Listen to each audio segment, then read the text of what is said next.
people would say like, oh my gosh, like, I love your sales approach. And I'm like, what sales approach? Like, I think I'm the worst salesperson because I don't know what I'm doing. I'm just talking to people and hearing them and, just getting to know them. Welcome to Process Makes Purpose, the podcast that explores innovative branding, digital marketing, and entrepreneurship. Our goal is to help you unlock your brand's full potential in today's digital landscape. Tune in to gain actionable knowledge and proven tactics to elevate your business. All right, guys, we made it. We're on episode 1 of Process Makes Purpose. We finally did it. So we're excited here. So the purpose of this podcast is we want to highlight the stories of the different brands that we encounter. And we thought that we would start that here with our own brand itself and how we got started, where we're going, what we're doing right now, and some of the exciting initiatives that we have coming up. So just to start out here, my name is Kyle Watts. I'm the managing director here at Mozaic. I've been working here since January of 2024, and I've been loving it. I've actually worked with Mozaic, though, in a different capacity for probably about 2 years, maybe even a little bit more now. Kind of lost track of time. But I started there freelancing with them as a web designer. I have 7 years of experience as well working on internal marketing communications for nonprofits and churches. And so that's where my background was from. And now we're working in more of a B2B marketing capacity. So that's my background, but I think I want to turn this over to Sienna just to talk more about how Mozaic got started just your story and how you came to create Mozaic Collective. Sure. My name is Sienna Roman. I am the co-founder and chief creative officer of Mozaic Collective. I started Mozaic Collective back in 2022, I believe, right? Is that right? That's right, yeah. 2022. And before that, I worked as the creative director for a public speaking training company. And then before that, I worked at McCann Health, which is a marketing agency for pharmaceutical companies as a art director. And so that brings us here today with Mozaic Collective. So throughout the years of experience, I kind of learned what I liked and what I didn't like about the creative field. And at the public speaking training company, it gave me exposure to a lot of interesting people with a lot of cool stories. And that's where I found my passion in the creative space. Always loved listening to people's stories and what makes them unique and how people want to have a positive impact on this world.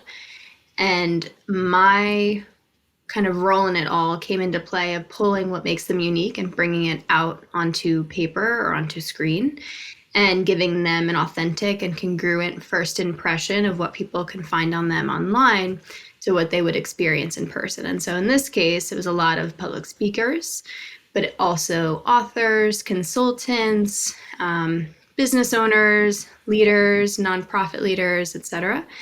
And so it was been a really interesting journey of hearing many different stories, many different backgrounds, and then seeing how each story brings a really authentic and unique brand persona, both, in values and mission, but also in the aesthetics of how it kind of plays out. And so now we are today with our small but mighty team. And we are working still with solopreneurs, but then also businesses and various types of organizations and also some nonprofits in there too. In 2023, Dionisio Roman, my husband and life partner and business partner, joined us, and I can probably let him take it away from there. I'd love to. Dionisio Roman, primary background is more or less in corporate development and mergers and acquisitions. And so spent a lot of time in various industries helping folks buy and or sell their businesses or supporting the companies that I was working with to buy companies for growth. And so totally different than what we're doing here with Mozaic Collective. But when I saw what Sienna was doing with her gifting and just the passion behind it and sort of the unique approach that she took with her clients, and the success that she was having with them, it really caught my intrigue, and I had always wanted to dabble in entrepreneurship and was just kind of waiting for that opportunity. And so through time, we decided that it was right for me to make that jump and leave the corporate environment to support her in the growth of Mosaic. And so in 2023, that's what I did. And we hit a number of different challenges here and there, but ultimately couldn't be happier with where we're at today and where we're headed with the help of Kyle and others. So yeah, that's my quick background. Yeah, that's awesome, guys. I would say like something that's interesting about both of those stories in a common thread is that jump into entrepreneurship, right? So I think it'd be interesting to know, you know, are you guys, is that something that you saw growing up? Like, did you guys have inspiration from family? Because it's such an uncommon path. Most people, you know, stick to the 9 to 5. They might climb that ladder instead of jumping out on their own to a whole new thing, unknowns, all of that comes with entrepreneurship. I'm just curious, where did that inspiration come from for both of you? I can speak for myself. It was definitely a familial inspiration for me.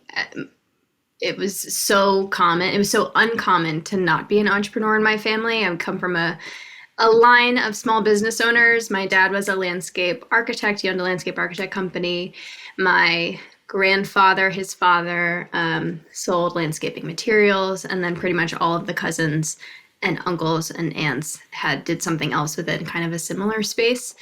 And so it was just something that I always assumed that would be my path, not because it was like this calling, it was just what everyone did. So that's what I was going to do.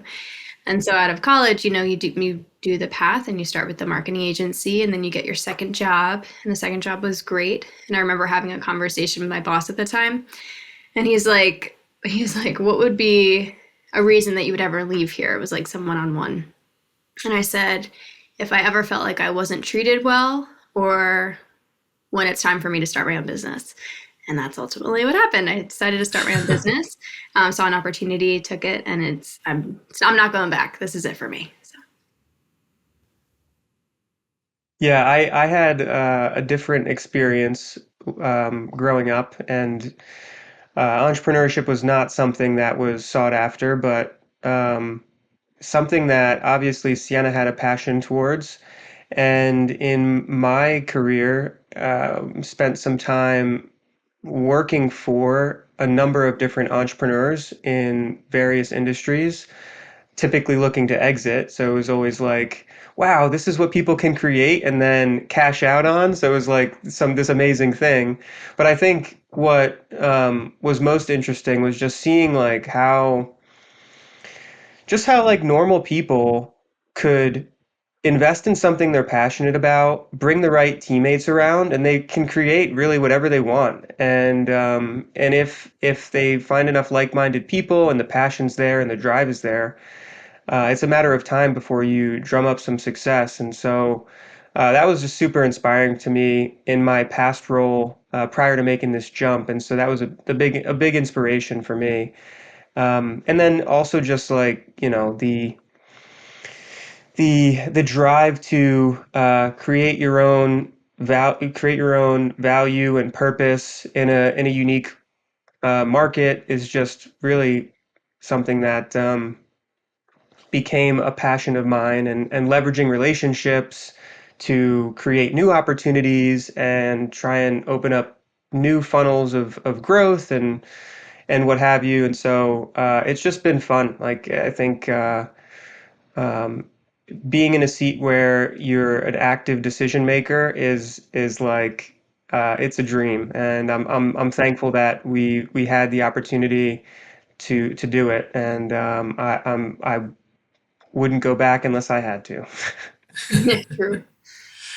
Yeah, that's cool. I didn't know that about like the different backgrounds. Like Sienna, I didn't know with your background that that was like such a common thing within your family of, you know, basically everybody was an entrepreneur. And then it's kind of funny, like, do you land on that other side of it? But then you guys both made that jump together, which I think is a really special and it's a different story, because you guys can see, and like Dee, you said, you can see what the end result of being an entrepreneur can be, like on the upside of that, right? I think that's really cool. So as far as like when you make that jump, was there a dream or like something that pushed you into that direction directly? Like, is there anything that you look at and you're like, that was my reason why I made this jump in particular? Because I know, like, obviously if that's a normal thing growing up, that's a piece of it, but is there something that kind of pushed you even more so into that direction?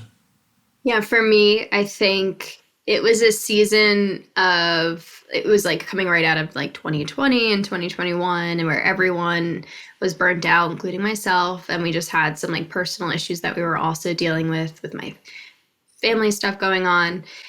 So that, was all of these areas that are just like weighing so heavily on my shoulders. And work was one of those things. I loved what I did, but the responsibility of reporting to someone else and also having no control over your schedule was just an added pressure that I was like so driven to solve. And so one of the beauties of entrepreneurship is having the autonomy over your schedule, with the luxury of that business is coming in. Right. And so I tried to kind of get it to that point of like, how can I kind of do this hybrid where I can have work coming in steadily while also having control over my schedule and just being autonomous over the clients that I choose to bring on. And so at that time, it was a really great relationship between my previous employer to where we were at. We basically moved from having me as an employee to being a referral partner to basically do a very similar job by creating websites and brands for their clients, but then just doing it on my own. So this way I can hire help for myself, I can spread the projects out, and I don't have to be doing as much, again, just on me, because I had more control to do that. So that's really what started. It was like not so much a point, like you hear all of these stories about people who are inspired and ready to take the jump. Mine was more almost desperate in a way to just get some breathing room, just get some air. And once I did that, then it created a place of like, all right, where can this go? Who can join us? What can this be, etc. So it's a little bit different than other stories, but I'm really grateful for how it panned out, because it's been such a blessing to my life and to Dionisio's life and Kyle's life, and hopefully lots of others who've been included with us. But that was the main cause of the jump. And then the growth has been inspired from just clients who have sparked new needs from us, asking us for certain things that we don't currently offer. And we just take a very much like a we'll figure it out approach. So yeah, let's try it. Let's hire people who know to do this. We want to keep serving our clients better and more comprehensively. And so that's kind of led to where we are today with being just like the one-stop shop for all the creative needs.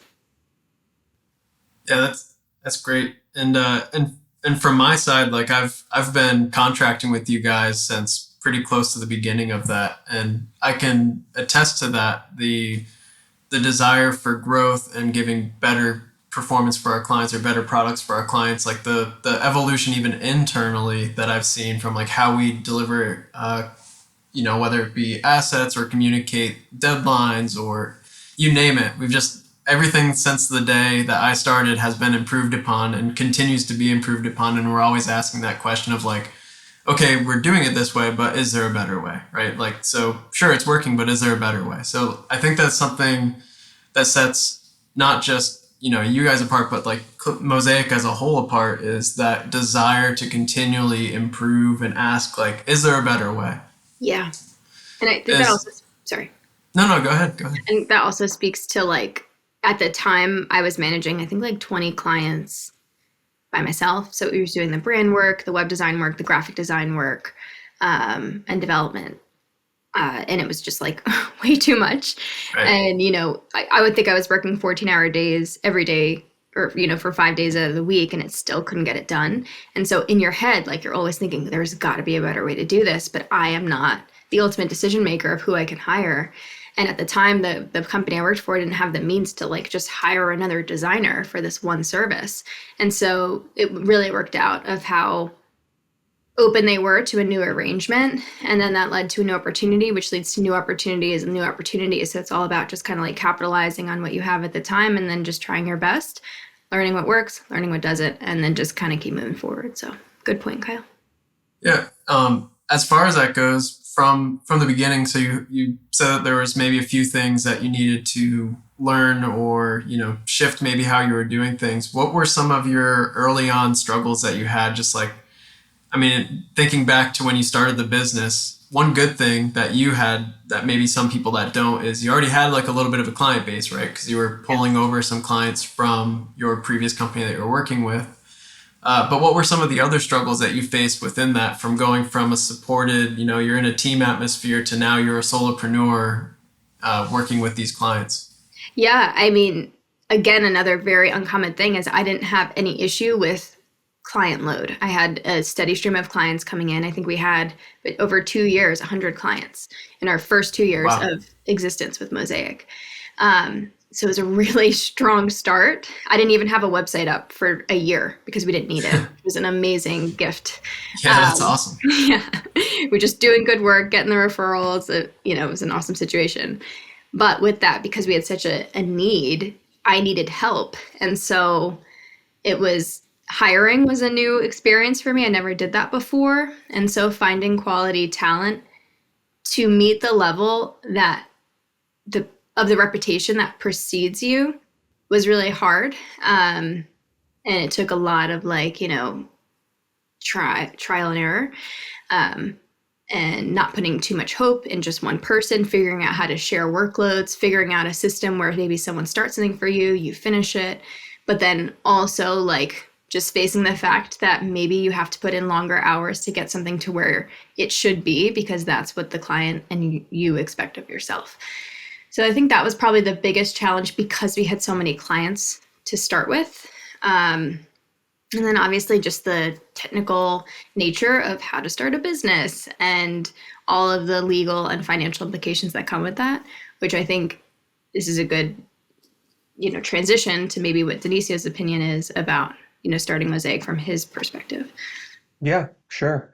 Yeah, I think in the early days it was really us just kind of figuring out where we fit and like what kind of business model we wanted to create.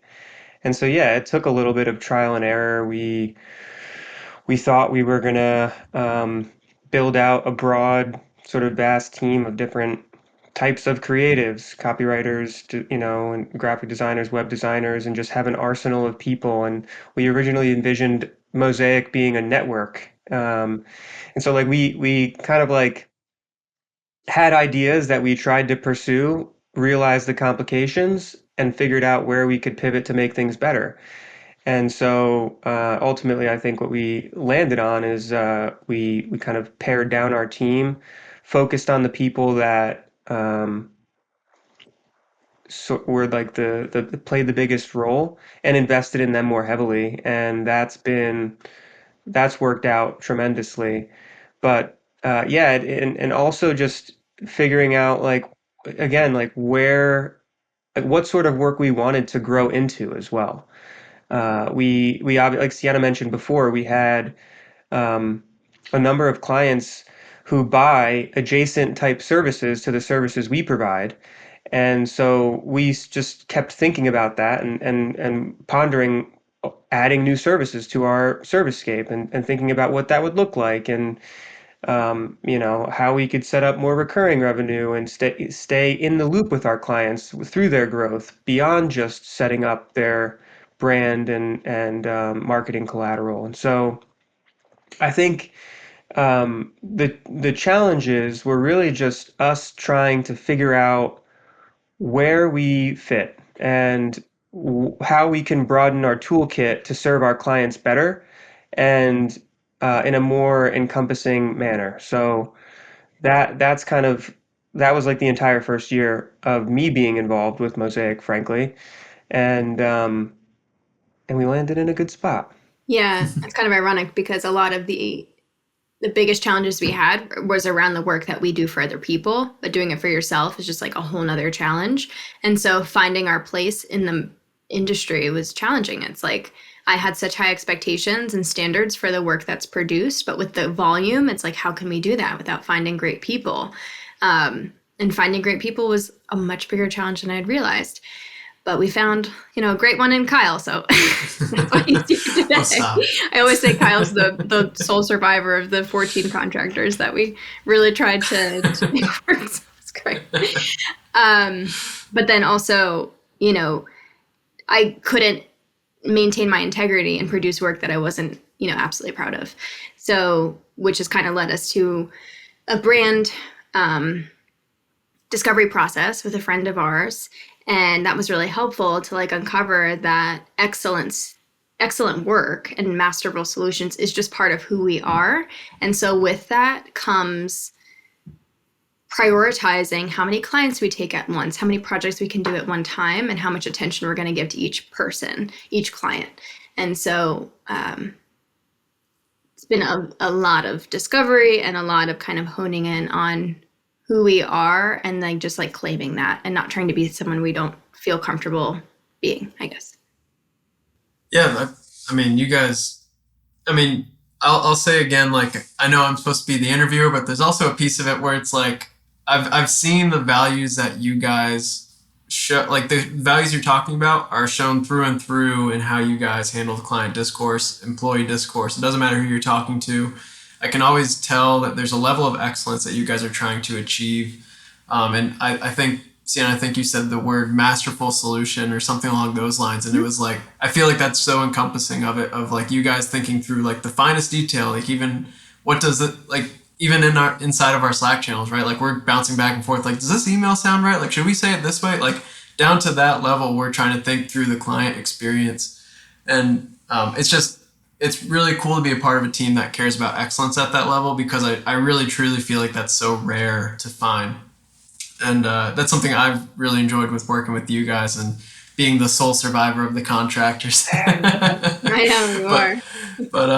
But no, I've genuinely enjoyed working with you guys this full time. And I think you guys truly live the values that you guys espouse, I think is the right word there. So thank you. But as far as that goes, are there any other values that come to mind? So excellence, masterful solutions are some things that you guys focus on. Are there other things that stand out to you as far as Mosaic? And also, how does that actually play out when you are interacting with clients or internally, or, any examples of that? Yes. Something that Dionisio and I are very passionate about is just maintaining the human in everything. So, and we're living in a, increasingly technologized world that is becoming more and more out of touch with each other. And so we're just very passionate about maintaining relationships and having community with one another, just being a person, being human. And that's why our client experience and our process is so relational, because it's something that we're just really passionate about. We have no interest in doing cookie cutter solutions for people. I don't do templates. Everything is bespoke to the person I'm working with. And that's just what I have interest in doing. It doesn't mean that it's a bad thing to do templatized work, but that's just not my path. So yeah, keeping the human in things, just being compassionate, having integrity, being kind, remembering people's lives and what's going on with them. Yes, our work is brand work and design and website building, but at the end of the day, I think the most important thing for me is just connecting with the person that's behind my screen, and just making them feel really seen, heard, cared for, safe, non-judgmental, and all of that. So that's something that I'm very passionate about with Mosaic. And I think it comes through with our process, but there's always, it's a continuous effort that we really try to do our best with. So. Mm-hmm. Yeah. And the only other thing I'll add is, it feels like the world is just becoming increasingly transactional between, clients and the service providers. And that's something we run into all the time with clients who've been burned in the past, and they're super guarded with,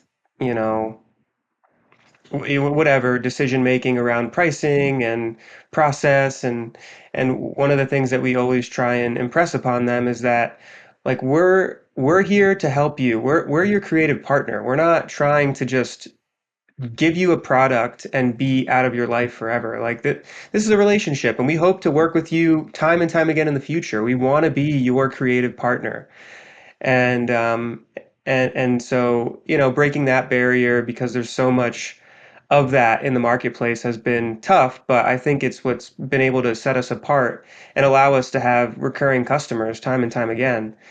And that's also the reason why we were so driven to expand our scope of services, because if we can do it well in one regard, if we just apply that same methodology in other areas with professionals that know how to do those services, i.e. Kyle, um, we will be all right. And so, yeah, I think that that's a big piece of the puzzle for us, is just really trying to break down those transactional barriers, and trying to support our clients with their needs first and foremost, rather than just what we think we can sell them. So, And something else too that Dionisio touched on is we always talk about our process as a collaboration. So we're a fit for a client who has interest in collaborating with us. If people are just looking for very hands-off process where they can just, hey, can you make my stuff look pretty? I just need something super fast and I just need it to look really good. It's not the best fit for us, because we do intend on having a process that is more relational. We're going to get below the surface. It's going to get a little personal, and we're going to need help as we go. And so something that we really value is, like, we are not, award-winning, CEOs of huge corporate companies. We're not, government officials, undercover FBI, terrorist infiltrators, fighter pilots, dentists, medical professionals, etc. We've worked with all of them, and we've taken on the voice of all of them, but that's just because we've been really good at listening to them. And so with that, you have to be able to tell your story to us for us to take on your voice. But if you have any interest in just not taking the time to do that, we're just not the best fit. But because we love doing that, it makes for a really fun relationship and process for people who have interest in being heard, being seen, and telling their story, so we can do our best work for them. Yeah, I love that. And I think part of what Dee said, and then what you said, Sienna, that I think is unique, is that aspect of really diving in and being intentional and hearing their story. But I feel like what makes it so countercultural is what Dee said about how we're becoming less and less connected to each other, right? So I wonder, is there anything that you feel like in your process, as you're asking these questions and doing these discovery calls, that allows people to feel more comfortable to open up and be vulnerable with these discussions? Because right now, we do less and less of that as people, right? We're probably more and more closed off and less willing to give up that information and be vulnerable with each other. So how do you walk into a room with a stranger and then have them tell you their life story and open up and be vulnerable with you about that? It's a unique skill. For me, even in my kickoff or sales conversations, it's just active listening. And that's just something, growing up, I was very a family-oriented person. I was always with family. And so you're just always hearing, you're always having conversation with people, communing with people, especially with my church. It was just community is just something I always grew up doing. And so asking people questions was something that was just second nature to me. And I just naturally took that into business as well. And it was funny, over the years, as I've kind of grown into my career, people would say oh my gosh, I love your sales approach. And I'm like, what sales approach? I think I'm the worst salesperson because I don't know what I'm doing. I'm just talking to people and hearing them and, just getting to know them. Right. But because I genuinely want to know, it comes through, hopefully, and people feel seen. Again, they don't feel judged. But it also gives us a good indication of how we can work together. So I don't have a great answer for you, but I think it's just more of just truly having the intention to listen, not to put on a show, not to come off as one way, just to be myself, ask very intentional questions that create a space for people to feel comfortable. I think it's rare these days to actually be asked a selfless question that doesn't actually have any personal gain for the person asking it. So to be on the recipient end of that, or the receiving end of that, just makes you feel oh, wow, I haven't been asked these questions in a while. This is Right. nice. Like, I never get to talk about my story. And that's also why every kickoff I have starts with, tell me how you got here. Like, start with childhood. I want to hear it all. And so people go into how they were raised, where they were raised, any significant experiences that happened. And we find connections between their childhood and where they're at now. It's amazing. And they don't even realize it sometimes when they start. They're like, oh, I'm just going to ramble and see where it goes. I'm like, great, let's do that. So then they joke usually at the end, they're like, I feel like this was a therapy session. I'm like, great. Like, whatever makes you feel comfortable. So it's been a fun journey in that way of like just hearing these stories, very raw, unfiltered, and seeing the person behind them. So I guess that's the best answer I can give you there. I mean, that's amazing answer. So yeah, I mean, active listening, the power of that, and just even like you said, asking a question without the expectation of reciprocity, right? Like where it's like, I'm genuinely asking you the question because I want to hear your answer, not because I want to give my answer to the same question, right? Mm-hmm. Yeah.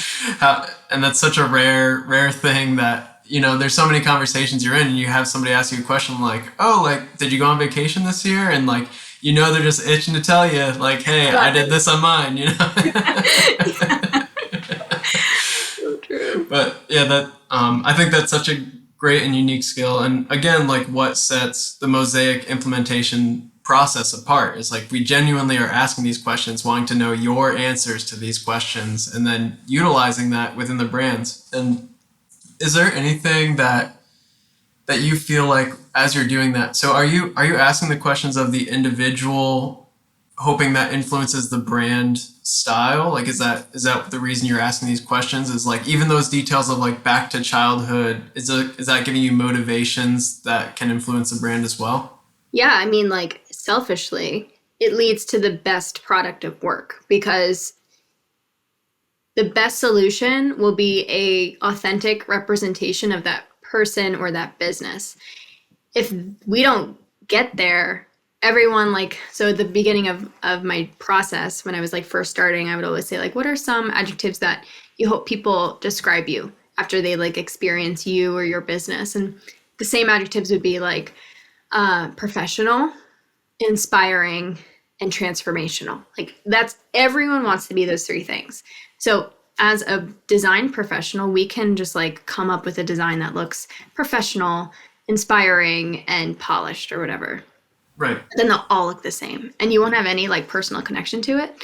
And so for us, the deeper we can get, the more unique that we really discover is behind the person or behind the business.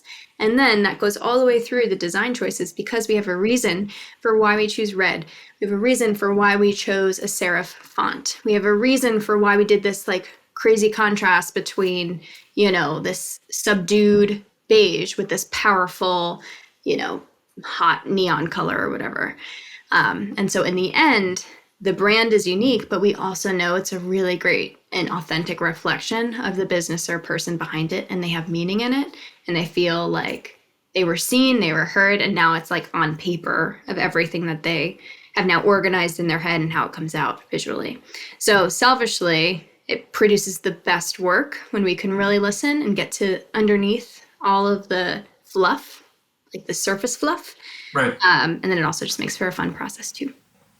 So as far as, you know, identifying a brand's mission, vision, values, I know before we launched in January this new marketing side of the business, we went through that ourselves. So I'm just curious, like, where did you guys land on that? I know I have a little bit of insider information on this, but just for everybody else, like, where did you land on that? And then how did that influence decisions moving forward this year? Mm-hmm.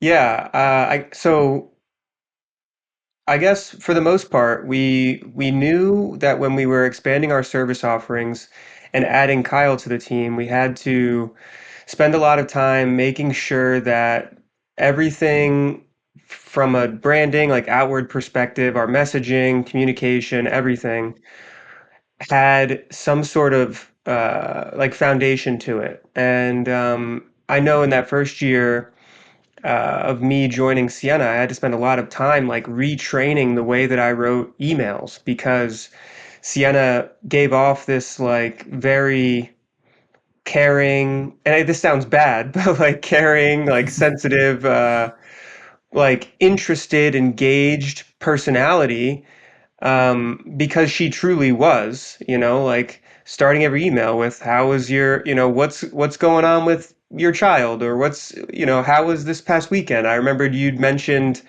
you were going on a ski trip or something, and those sorts of things were uh, what I was slowly starting to pick up on and realized as we went through the brand discovery process, like those were core values of the brand that people were loving, and it is just the Sienna's personality, and so that was one aspect of our messaging that we uh, we spent time like refining and spending time with to ensure that it was carried through every aspect of the business, including all of our employees, including myself. And yeah, so I think that probably addresses that from a messaging perspective. Um, but I don't know if Sienna has anything to share from like a brand design perspective. Well, I even outside of brand design, I would say like it's also been helpful for Dionisio because like Dionisio handles more of the logistical side of Mosaic. So billing, onboarding, getting business details from people. And so he's been able to take that. So because he's watched kind of the process unfold before he was in it, then he watched it while he was in it. He's been also helpful to kind of keep me accountable of like, hey, this part of the process is not consistent with everything else. Like we really need to figure out how to up level that aspect of the client experience to match the other aspects that you have kind of a good hold on, which has been really helpful for me because it's just areas that like I don't have as much experience in, I don't have as much knowledge of. And because he has that knowledge, he's been able to bring that in and kind of apply that personal touch to everything we do. I mean, it's not perfect by any means, but we're still working on it, and we always still work on it. But I've really appreciated the insight that he's brought with that perspective, for sure. Great. And then, yeah, I guess too, as far as how that influenced the creation of the Mosaic brand, right? So like applying that same insight that you have for clients, how did you also apply that for the logo of Mosaic? That's this unique 3-face word mark that you have. I love and it's right behind both of you guys. Yes. I love my logo. The logo, I have like this psychotic sketch on my like Remarkable tablet. I probably drew it maybe 300 times, maybe a little bit more. I don't know. Oh my gosh. Yeah, just trying to get it perfect. And I wasn't really sure exactly what I wanted it to be, but I knew I wanted it to be 3 to make 1. And I wanted faces because originally we had thought about it being a collective, a network of people, which it still is to some degree, just not the exact way of how I envisioned it originally. And so I wanted the 3 faces to represent the 3 different aspects of who Mosaic is coming together to be one collective. And so the beautiful part of that is it has turned out to be that way. Didn't necessarily start that way because we weren't able to do it successfully, but it actually landed there. We have creation services, we have marketing services, and we have lead generation services. So we call ourselves the triple thread of creative services because we are those 3 pieces in one. And so that's where we ended up. So it was very serendipitous and it worked out. And I am very passionate about it. Yeah, I love our logo. Genuinely, I've always loved it. When we did did a slight rebrand here, like as we came into the new year and kind of expand our services, we also revisited our word mark. But it was like, no, we're leaving that logo like that. Yeah. We'll update the word mark a little bit, but we're leaving that. We're not touching that. And it's funny how even though the original intention wasn't for the 3 services, it worked out perfectly. It worked out. It was a happy accident. It was. Yeah. And I even like the brand itself has evolved a bit as well. Like originally we started off as more like hand done, I would say. But my biggest thing with Mosaic is like because we work with so many different types of people, I was nervous to present Mosaic as a certain style. That's like my biggest thing is like, I don't want anyone to think I have a style. I just want them to see their style in me.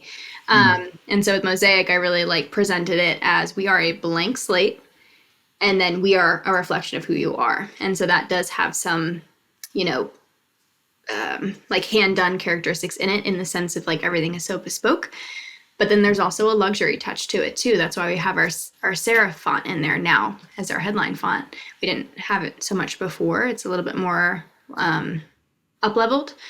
And because there is that like luxurious touch, I want it to feel like a Ritz-Carlton experience, but in the creative process. And then we have our accent font, which is more of this like playful cursive font, because that's the person in everything we do. It's not super buttoned up and it's not sophisticated. I am more casual in the way I talk with people. And so that's a reflection of that. And same thing with Dionisio said before. It's like we have that personal touch. And then the sans serif choice with our body font is to represent more of our innovative approach to everything, especially with the lead gen and marketing services. Like these two guys are always on top of just like the latest tech that's hitting the market, and they're accepting that. And so that's the reason for the brand choices there. Yeah, it was fun too, thinking back to when we did that in the beginning of the year. We did like a little brand exercise where we just kind of all took the same information. We went with our brand identity that we had worked with the contractor Dylan on, and then we all just dispersed and we're like, all right, we'll come back and see where we land. And there was between Sienna and me, we had logos that were essentially like, we had a couple different options that were a little bit like, but they're still kind of close. And then there was one that was like basically the exact same logo on both of them. We're like, all right, I guess we found it. And for context, we looked at like thousands of different font choices, and Kyle and I came together and we found the same exact one. So we're like, okay. Yeah. Yep. Even down to like all caps, kerning, all that stuff like was pretty much the exact same, which was awesome. Yeah. So again, it just worked together so perfectly, and it was just a kind of a fun memory to reflect back on that. I guess too, like, so we talked a little bit about the past, and I think it'd be good just to end off here, like with what you guys are thinking through for the future of Mosaic. Like, we obviously can go big dreams, but also like what are you guys working on currently and like working towards? I can take that one to start. Yeah, so in the beginning of the year, we acquired a content marketing company, which allowed us and podcast production company, which is why we're here today, and why Kyle's here with us.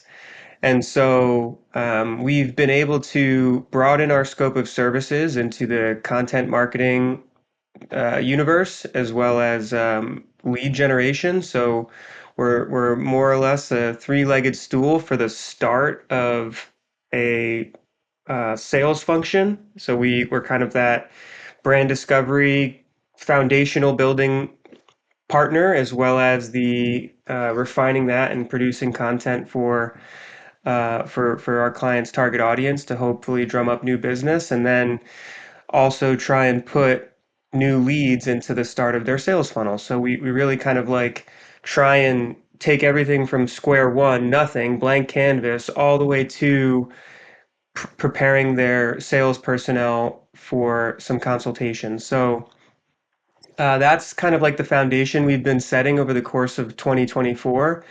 And we are now in the process of trying to grow our client base. So we've been primarily growing off of referrals, and that's been great. And so now we want to start to onboard new folks and see who's out there ready to dive in and come alongside us to partner with us for all the creative services they could need. We also are just connected in the space and have relationships with a multitude of videographers and photographers and other creatives. So when we use the tagline "one-stop shop," that really is the way we're trying to establish ourselves. And if we don't do it in-house, we know somebody or can point you in the direction to find somebody who provides that type of service. So that's kind of like who we are and who we're becoming. And yeah, that's that's it for the most part. We also want to just keep investing in our current clients and keep serving them well and making sure that we're meeting their goals and assessing and reassessing where they're at and where they want to be so that we can continue to innovate and use technology and various, the new resources that are on the market that can amplify the speed and efficiency in which we can work. All of those things are very important to us, and I think we'll continue to stay ahead of the curve with all of those things because we know it benefits us and our clients. So technology is great. It's a great tool that we can use to amplify our tool belts, and so that's kind of where I see us going in the near future. Yeah, and I think this is also another part of it, right? So as far as this, like the video podcasting is something that we're now getting into, and that's one of our new initiatives that we're pushing, and we're fully behind. There's a lot of power in this form of communication, and we're excited to have an audience to talk to that we can interact with. You guys can ask us questions, we can give you answers, have you on. Like we're really excited to build more connections within the space and continue to network and just get to know you guys that are going to be listening to this podcast. And I would say, like, just to double down on what you said there, 2D, about helping our current clients as well. Like, as these things are rolling out, we've also been up-leveling their services. So, like, what they had January of this year is much better now than what it was then. So, like, we've up-leveled how we deliver things, how we're communicating, meeting structures, all sorts of things we've gone through, and, like, they've been the benefactors of that as well. So we prioritize them, but then we're also happy to accept new clients as you guys come up. So is there anything else you guys want to say before we sign off here? No, nothing. I mean, the only thing that I'd mention is that we're really excited to launch this podcast, Process Makes Purpose. We have a lot of fun ideas that we'll be sharing with you, some really fun content related just valuable insights that we think could amplify anybody's strategies, and fun games and things we're going to be rolling out. Tons of fun, interesting people that we hope to get on as guests to talk about who knows what, everything and anything and everything, branding, entrepreneurship. So this is something that we've long been anticipating, and we're really excited to showcase our own feature set for our prospective clients, and that's kind of what we're doing here and what we're excited to share with everybody. And I would just close out that if anything we heard resonates with you, or you know of anyone who you think could be a good fit for our process, definitely reach out to us. I'm sure you can find the email address somewhere. It's definitely on our website. And we'd love to connect to see if you could be a good fit for our process. Awesome. Thanks, guys. We'll catch you in the next one. Thanks, Kyle. Thanks for listening to Process Makes Purpose. We hope you gain valuable insights to transform your business journey. Stay tuned for more episodes with actionable strategies and inspiring stories by subscribing to our podcast and connecting with us on LinkedIn. See you next time.